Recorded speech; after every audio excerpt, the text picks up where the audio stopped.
Seguimos aquí en La Brújula por Radio La Luna y ya estamos en contacto con nuestros queridísimos amigos de Mar del Plata, Carlos Matos y Rodrigo Romera. ¿Cómo están ustedes? Hola Mario, ¿cómo estamos? Muy bien acá. Bueno, hola Mario, ¿cómo estás? ¿Qué tal, Rodrigo? ¿Qué tal? ¿Frío en Mar del Plata?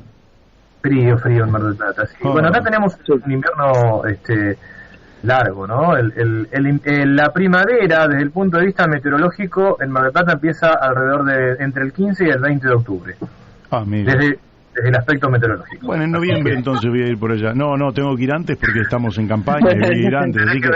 Así que fíjense ustedes una fecha y vamos a estar por allí acompañándolos en este proyecto justo, social y humanista que empieza a conocerse ya. Algunos oyentes lo han visto y ya me han enviado que les ha gustado, a todos les ha gustado. Pero ustedes no lo tienen, ahora se los voy a enviar para que tengan los spots televisivos, uno de 12 segundos y otro de 24 segundos. Pero vamos al grano, vamos a la materia que nos ocupa hoy. Que nos ocupa en el día de hoy, que tiene que ver justamente con el programa Accesar, desde la concepción del modelo social de la discapacidad. Exactamente, este plan Accesar, hay varios aspectos en los que los podemos abordar, ¿no? En principio, llama la atención que este plan Accesar se haya anunciado justamente hace 2 días.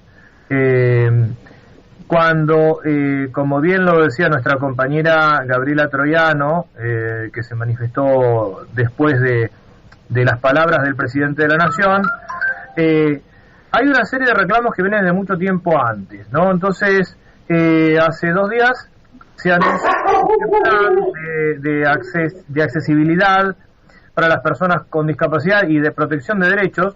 Estamos de acuerdo con estos enunciados.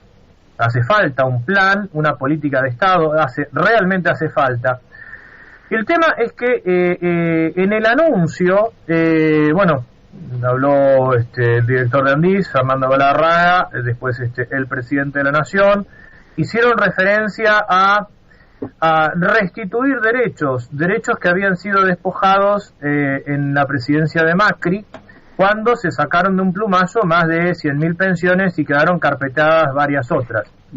Lo que no se dice es que Macri pudo hacer eso porque la realidad es que el gobierno anterior al de Macri dejó vigente el artículo 400, un decreto 432, que nuestra compañera Gabriela Troiano desde el Congreso de la Nación hizo lo posible porque se derogara, porque ese decreto es del año 98 y habla de invalidez. Entonces las pensiones no contributivas destinadas a las personas con discapacidad se basan en un decreto que no habla de discapacidad sino de invalidez, y un decreto puede ser dejado sin efecto.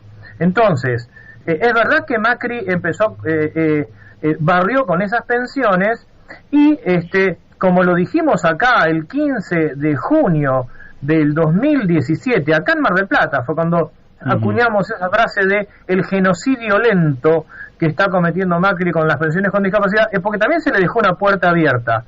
Estas cosas hay que decirlas con total claridad, ¿verdad? Sí. Después, Carlos, sí. También hay que plantear una cosa de base que viene ocurriendo, que esto no ocurre solamente con el tema de discapacidad, ocurre en todos los ámbitos, ¿no?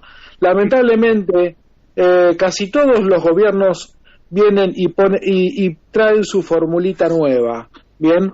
En este caso, fue lógicamente planteada con un fin electoral, pero lamentablemente, y en este caso por sobre todo el colectivo de personas con discapacidad, vivimos constantemente el cambio de nuevas políticas una tras otra según el gobierno que viene. Pasamos de un plan municipal de accesibilidad, ahora a una agencia, antes a... Siempre hay un cambio y nunca se termina de formalizar nada. No hay un gobierno que venga y que recupere, aunque sea un poco, de lo que hizo el anterior. Sí, que se corrijan estas cuestiones, ¿no? O sea, lo del cuestionamiento, yo digo, las verdades hay que decirlas completas, porque si no, son medias verdades. Y lo que vos marcás tiene relación con, el anuncio de este plan. Hay un documento en este plan de accesibilidad para el fortalecimiento a través de las municipalidades y la jerarquización. Bueno, una serie de enunciados que en realidad tampoco son nuevos, sino que vienen de la sugerencia de la Carta para la década de los años 80, un documento que se firmó en Ottawa, lo firmaron todos los países signatarios de ONU, de UNESCO, en su momento, ¿verdad? Uh-huh. Ahí se habla, en este documento se habla se habla de 3 etapas. En esas 3 etapas se establece, mediante la firma del convenio con cada una de las municipalidades, que las municipalidades deben establecer agencias de discapacidad. Recordemos que nosotros, desde el Proyecto Justo, Social y Humanista, ya venimos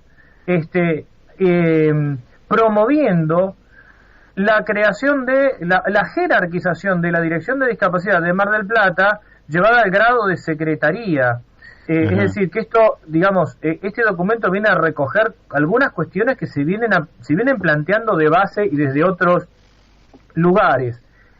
El problema que vemos acá es que Argentina tiene una organización muy rara, porque en algunas provincias existe el municipio por convención, ¿no? Donde los municipios tienen sus cartas orgánicas. Sí, claro, hay autonomía municipal. Hay autonomía, claro. Por ejemplo, Córdoba, Santa Fe, Río Negro. Pero en la provincia de Buenos Aires, acá en la provincia de Buenos Aires son meras unidades administrativas prácticamente. Así que habría que ver cómo se va a instrumentar esto de la agencia. Si el nombre agencia es una especie de nombre genérico donde eso va a permitir que realmente las municipalidades esto se pueda llevar a un grado de secretaría o se transforme en un cambio de nombre de algún ente preexistente, como en este caso en General Pueyrredón, que es una mera dirección. En realidad el documento está en línea con la convención en muchos aspectos, pero no queda muy claro la forma de instrumentación de esta transferencia de recursos o de estos planes de apoyo. Porque en el acto de lanzamiento de Accesar hablaron 2 intendentes, una intendente de Neuquén, de Sauce Viejo creo que era, y un intendente de un lugar de Tucumán, de Trancas. Y entonces el intendente de Trancas, agradecía que mediante una llamada telefónica contaban con un vehículo para desplazarse de las personas con discapacidad. Eso está bien, pero lo que hay que ver, lo que tenemos que revisar es ver si también hay planes de apoyo desde el gobierno federal a temas de urbanización, porque de lo que se trata es de que las ciudades sean realmente accesibles. Si bien el documento, para ser justos, habla de ciudades accesibles. Ahora, el tema también pasa, una crítica que hizo la diputada mandato cumplido, la compañera Gabriela Troyano. ¿Querés que escuchemos a Gabriela? Si la tenemos a Gabriela ahí, sería genial. Vamos a escucharla, y ustedes siguen en la materia. Muy bien. La verdad es que estoy indignada y angustiada ante este plan Accesar que se promueve desde el gobierno nacional, donde las personas con discapacidad venimos trabajando, reclamando por un cupo laboral del 4% que el Estado Nacional hace más de 40 años que no cumple. Le queremos decir al señor presidente que nosotros no padecemos la discapacidad, padecemos la falta de políticas públicas que nos incluyan en esta sociedad. Necesitamos trabajo, necesitamos no una pensión no contributiva de 12.000 pesos con una obra social inexistente que no nos garantiza salud. Necesitamos poder trabajar, acceder a nuestros apoyos, que se cumpla con la Convención sobre los Derechos de las Personas con Discapacidad, que no tengamos que reclamar a la justicia para su cumplimiento, que exista una voluntad política de que a las personas con discapacidad se las visibilice, se las considere y se las incorpore transversalmente en todas las políticas públicas. Eso es lo que necesitamos las personas con discapacidad: educación y trabajo. Gabriela Troiano, ustedes la han escuchado. Sí, y la verdad que... Yo quiero hacer una referencia a eso que dice Gabriela, y digo, para que se tenga en cuenta. La ley habla de la incorporación laboral en planta de las oficinas públicas en sus 3 niveles, ¿no? Uh-huh. Y de las empresas que tienen que ver con los servicios al Estado. Ahora, hablan de un 4%. Tengamos en cuenta que el colectivo con discapacidad ronda el 13%. ¿Bien? O sea, claro. Fíjense que la ley está pidiendo mucho menos que el porcentaje real y todavía no se cumple, nunca se cumplió. Sí, es real. Y otro punto importante, ahí Gabriela marcó lo de la pensión, los 12.000 pesos. Bueno, a ver, proyecto Justo, Social y Humanista tiene algo que decir al respecto, porque cuando acá hablamos del ingreso básico universal, se habla de un mínimo de 15.000. Es decir, que la propuesta de Proyecto Justo, Social y Humanista es totalmente superadora a través del IBU de estos temas de las pensiones, que por ejemplo, por supuesto que lo contrafáctico no sirve, pero a veces podemos recurrir a lo contrafáctico a modo de ejemplo.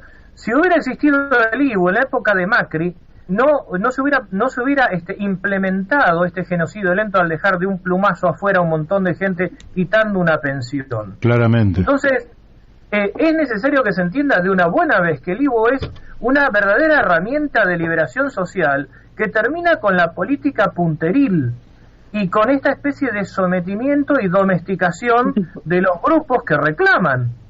Uh-huh. Esto hay que decirlo, me parece, lo hablamos. Carlos, encima hablando de si las personas con discapacidad que tenían pensión les correspondía o no les correspondía, si eran pensiones o discapacidades truchas o no. O sea, una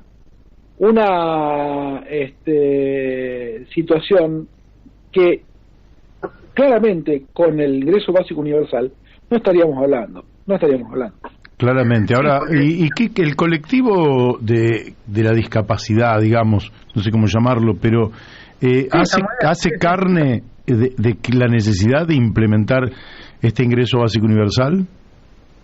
Yo creo que las corrientes verdaderamente progresistas del colectivo, porque en todo colectivo, como colectivo hay matices, ¿verdad? Sí, claro. Entonces creo que quienes nos sentimos dentro de las corrientes progresistas del colectivo, el caso de Gabriela, nosotros, se está comprendiendo el tema del IBU. Pero claro, es como decía también Pablo Freire, el dominador está dentro, la matriz mental, la matriz que nos han impuesto muchas veces gravita. El tema es que una vez que se comprende el IBU, una vez que cae la ficha, como se dice vulgarmente, ahí realmente se hace carne, pero tiene que caer la ficha, porque en la desesperación muchos compañeros y compañeras están desesperadas por la pensión que le quitaron, que era, y sí, entonces muchos comprenden que el modelo social de la discapacidad es pelear por la pensión. Nosotros decimos no, la base económica del modelo social es el IBU, no es la pensión. No estamos diciendo que en la transición están bien las pensiones, no estamos diciendo que haya que terminar con las pensiones, porque nunca va a faltar el despistado que diga, Romera y Matos dijeron, no, lo que estamos diciendo que el IVU es totalmente superador y que, como bien marcaba Rodrigo, no está esta discrecionalidad como la aplicó Macri cuando dijo, y hay muchas pensiones truchas. Y yo hago este razonamiento, Mario. Sabemos que muchos registros de conducir son truchos. Claro. Entonces, por esos truchos hay que sacarle a todos los registros de conducir. Eso sería un verdadero disparate. Claro, es como si detectás un billete falso y entonces sacás todo el circulante. Exactamente. Ahora, esto que parece tan claro, se ve que en materia de discapacidad, la casta dirigente usa ese doble estándar, porque a mucha gente le pareció bien, y no, bueno, lo que pasa es que, claro, habiendo tanto trucho, y sí, a ver, yo no digo que no haya algún trucho, pero hoy día vos dejás de pagar una cuota y te persiguen por todos lados. Con los sistemas informáticos que hay, realmente se puede detectar. Claro. Son excusas. Es como cuando dicen, no, el inmigrante nos quita el empleo. Eso es una excusa. Digamos, son cuestiones simbólicas donde muchas veces se instrumenta la estigmatización de una minoría para justificar barbaridades, ¿no? Y bueno, por eso, un poco en respuesta a lo que vos nos decías, el tema del IVU es que hay que seguir generando conciencia y que las fichas sigan cayendo. Sí, claro. No, desde luego que sí, es una tarea... Sí, lamentablemente creo que... Sí, decime.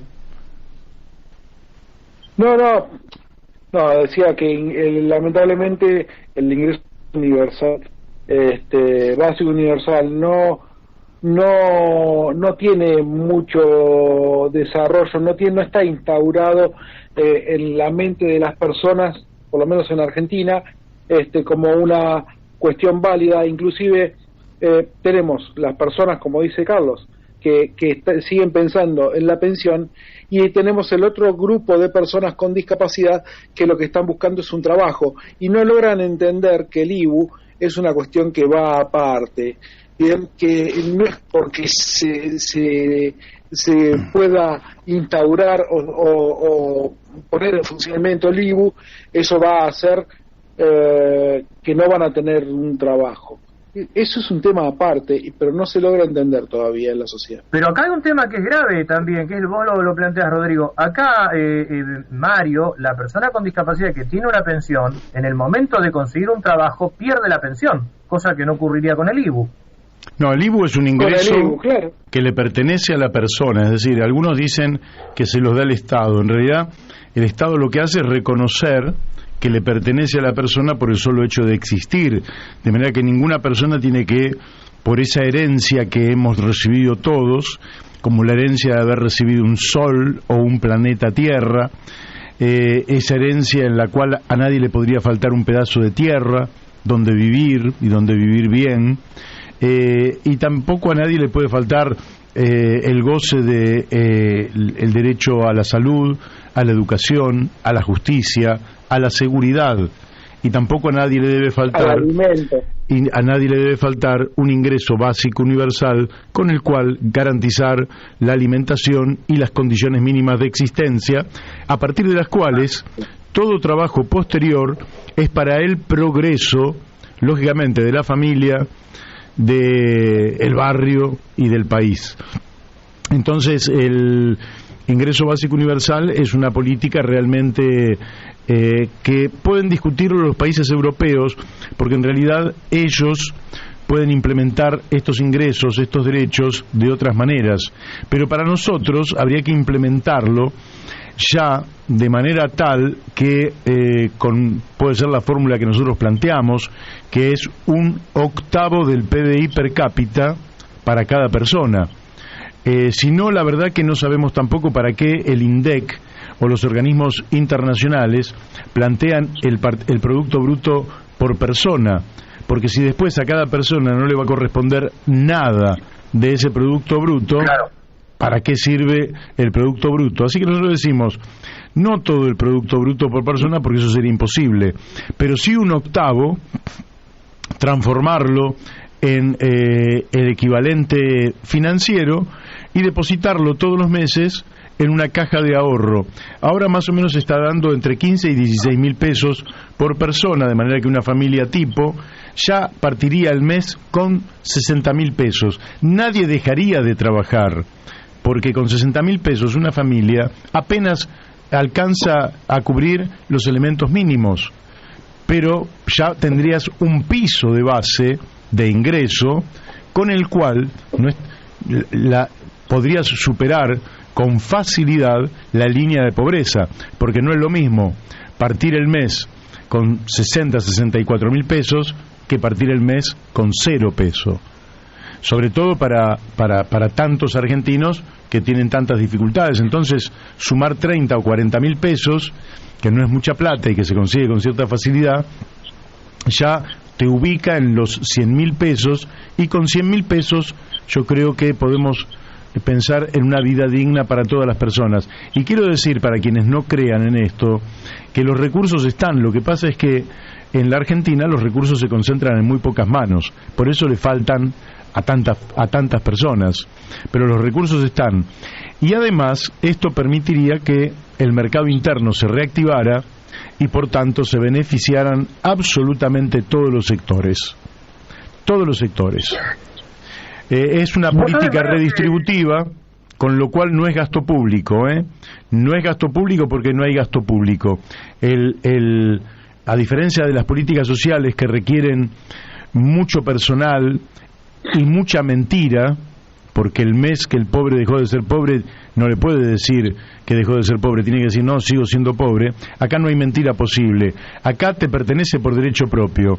Una persona, por decirlo en forma simbólica, en una oficina sabe que son 15.573 pesos, aprieta un botón y automáticamente, de manera digital, todas las personas tienen en su caja de ahorro un ingreso de equivalente a 15.500 pesos. Y me parece que eso es un salto de calidad enorme para pensar la Argentina del futuro. Totalmente. Ahora, Mario, una pregunta. Sí. Sí, una pregunta. Digo, ¿hay una idea de cuál sería la diferencia entre todo ese gasto que hay hoy en pensiones, en asignaciones, en planes, en todo eso? ¿Cuál sería la diferencia a lograr respecto de el ingreso básico universal? ¿Qué brecha habría? Mira, hay alguna brecha, pero muy pequeña. Si vos todo eso lo derivás al fondo del ingreso básico universal, si vos además reducís los altos ingresos de los 3 poderes del Estado, los altos ingresos los reducís, si vos además evitás gastos parasitarios del Estado, ya con eso te está alcanzando. Pero si además, si no querés tocar nada de eso, la mitad de la economía argentina está en negro, y el problema de la pobreza en la Argentina se resuelve con 6 puntos del PBI, de manera tal que con solo recuperar algo de lo que se evade, vos podés tener un ingreso básico universal. Y si no querés terminar con la economía en negro tampoco, vos tenés que ir y recuperar el control sobre los puertos, que es por donde se van miles de millones de dólares de contrabando en granos y en otros productos, donde la Argentina está pobre porque es saqueada. A veces, tomando aquello de las venas abiertas de América Latina, digo, si un joven tiene 25 años, tiene una condición física espléndida, pero si es sometido día por medio a una donación de sangre de medio litro, ese cuerpo se va a ir viendo muy dañado con el paso de los días, porque no hay cuerpo que aguante semejante sangría, y la Argentina vive una sangría equivalente, y los gobiernos no tienen la fuerza, no tienen el carácter, la valentía, la convicción para terminar esta tremenda sangría. De manera que la Argentina tiene, mira, hemos mencionado 3 o 4 grandes fuentes de recursos para resolver el problema de la pobreza. Es cuestión de tener voluntad política. Lo demás se resuelve con facilidad. Y el gobierno que lo hiciera tendría un apoyo significativo muy rápidamente, aunque también rápidamente la gente se lo agradecería y se olvidaría, porque la gente también lo adquiriría como un derecho propio. Pero la ventaja que tiene es que le permite a una familia, le permite a una persona, a un estudiante, a quien fuera, le permite tener un proyecto de vida. Que el problema que tenés es que cuando no tenés ingresos garantizados, no tenés proyecto de vida, porque tu proyecto de vida es parar la olla esta noche. Tu proyecto de vida llega hasta el almuerzo de mañana. En cambio, de esta manera recuperamos proyecto de vida.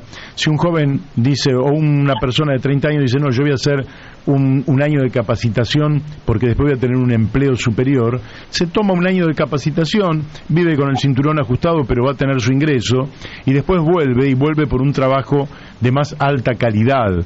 Es decir, que le va a servir absolutamente a todos y va a redundar en que la gente elija no el trabajo que le toca, sino el trabajo que le guste. Y cuando la gente trabaja en lo que le gusta, la gente trabaja más y mejor, produce más y mejor, mejorando la calidad de vida de todos. Entonces este es un salto de calidad que yo no entiendo por qué la dirigencia política no se ha puesto a estudiarlo y no lo ha implementado ya. Porque si vos me decís no lo implementan en Suecia, bueno, vos decís está bien.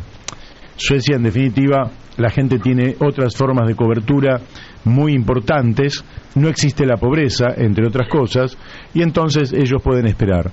Pero aquí no, aquí es un problema de urgencia, es un problema de que si le faltan los nutrientes a los niños, hay que resolverlo ya.